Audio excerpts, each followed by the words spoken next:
কাদের সিদ্দিকী, বঙ্গবীর কাদের সিদ্দিকী, তার উদ্দেশ্যে বলতে চাই, এই ব্যক্তিটা মুক্তিযোদ্ধা, সাহসী, দেশের উপকার করেছে, কিন্তু তার এলাকায় সে অসংখ্য নিরীহ মানুষের জমি জমা দখল করেছে।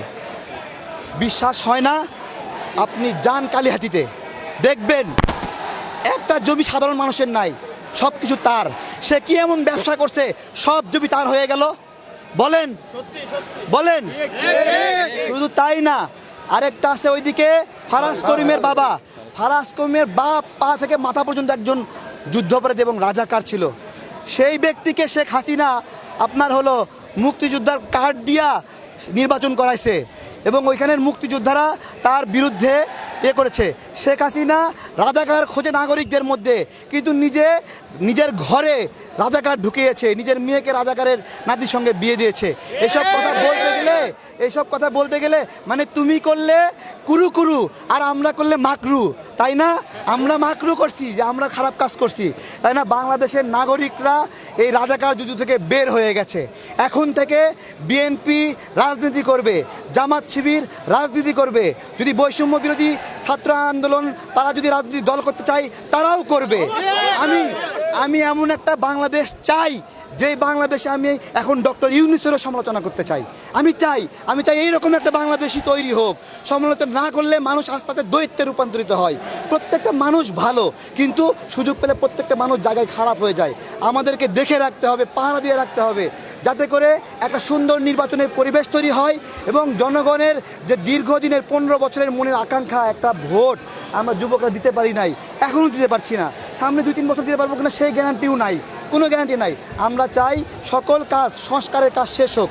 সংবিধান পচে গেছে, এটা বাদ দিয়া নতুন করে বানাইতে হবে। নতুন করে রাষ্ট্রপতি এই পচা মালরে বিদায় করতে হবে, গোয়েন্দা সংস্থার প্রধান তাকেও বিদায় করতে হবে। এগুলো পাক সাফ করতে যে কদিন সময় লাগে ডক্টর ইউনূস স্যার নেক, বৈষম্য বিরোধী ছাত্র আন্দোলন তারা নেক, নিয়ে একটা সুন্দর নির্বাচন হোক। জনগণের ক্ষমতায় আসবে, যেই ক্ষমতায় আসবে সুন্দর হবে এবং তত্ত্বাবধায়ক সরকার আমরা আবার ফিরে চাই। এইটা হলো জনগণের কাছে জবাবদিহি করার একটা সিঁড়ি।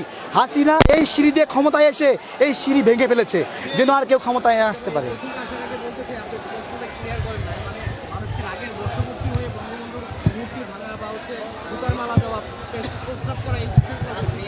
মানুষ তার মেয়ের অপকর্মের কারণে শেখ মুজিবুর রহমানের এরকমভাবে মূর্তিগুলো ভেঙেছে এবং জাতির পিতা এই শব্দটি অমীমাংসিত শব্দ।